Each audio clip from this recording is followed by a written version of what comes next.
All right, let's jump right in. Today, we're looking at modern leadership, but we're going to do it through a pretty unique lens, the playbook of a great general. Yeah, we're talking strategy, we're talking tactics, and what it really takes to lead a team to victory, not on a battlefield, but right there in the modern workplace.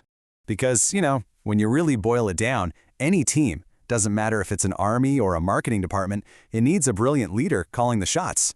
This image, it says it all, doesn't it? The success or failure of the entire group, so often it rests on the shoulders of just one person. So, right about now, you're probably thinking, a general? Seriously? What on earth does that have to do with my quarterly reports and all those team meetings? Well, it turns out a lot more than you'd think. The core principles of leading people through tough spots, setting a clear path, and inspiring real loyalty, those things are absolutely timeless. So let's start with a kind of a bold idea here. Your office is a battlefield. Now, not literally, of course, but think about it. The competition is fierce, the stakes are super high, and the success of your entire unit, your team, it really does depend almost entirely on the quality of its leader. And what's so powerful about this is how directly it connects leadership to real-world results. We are not just talking about fuzzy feelings here. A leader's actual skill directly affects whether people feel like they belong, whether they're motivated to do their best work, and, whether they stick around or decide to leave. That is a huge, huge responsibility. Okay, so how does a great general, or a great manager, for that matter, actually win? Well, it all comes down to what we're going to call the general's 3 powers. This is like the foundational framework for any kind of effective leadership. So let's break them down. First up, you've got strategic power. This is all about the big picture, that 30,000-foot view. It's the ability to see the whole battlefield, to understand what the competition is doing, and then to plot a decisive course forward. See, a leader with strong strategic power makes sure their team isn't just working hard, they're working smart and from a position of real advantage. The second one is managerial power. And this one, it's all about the team, the troops. A general is absolutely nothing without an army that trusts them. So this power is built on a foundation of fairness, of clear and open communication, and consistent discipline. It's what creates a tight-knit team that's ready to go out and execute the strategy together.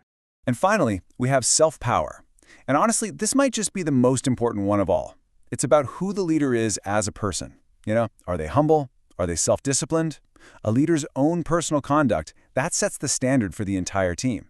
Their character literally becomes the bedrock of trust. And here's the thing, this isn't just about being tough, it's also about showing your humanity. A leader who can actually admit they made a mistake, they're often seen as more trustworthy, not less. Okay, so with those 3 powers as our foundation, let's talk about the tools of the trade. We'll call them the 5 weapons of influence. And these aren't about barking orders, they are all about winning hearts and minds. And this slide just lays them out perfectly. It all starts with high EQ and empathy. That's the soul of trust, right? It's about reading the room and connecting with people as people. Then you've got to be visionary. You have to give your team a why, connecting that daily grind to a much bigger, more meaningful mission. Integrity, it's so simple but so powerful. Just do what you say you're going to do. That's how you create a culture where people feel safe.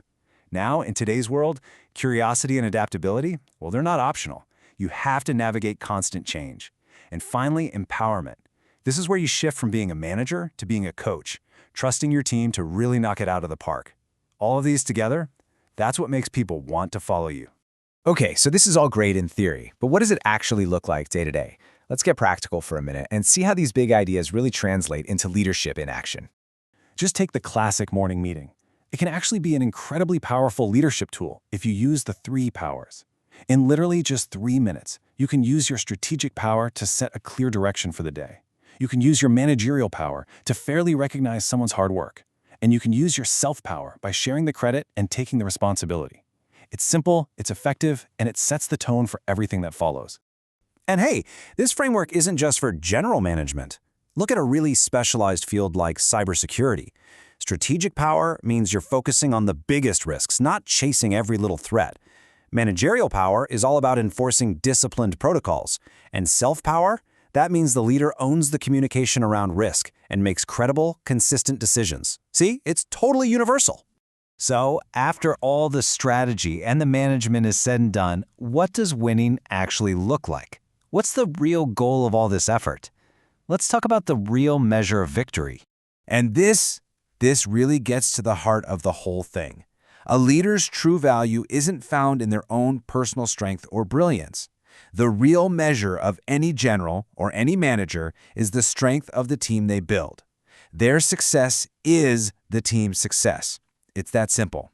And this is what it looks like. Victory isn't one person standing alone on a podium. It's the entire team, united, empowered, and succeeding together. You know, a great leader doesn't just create followers. They create more leaders.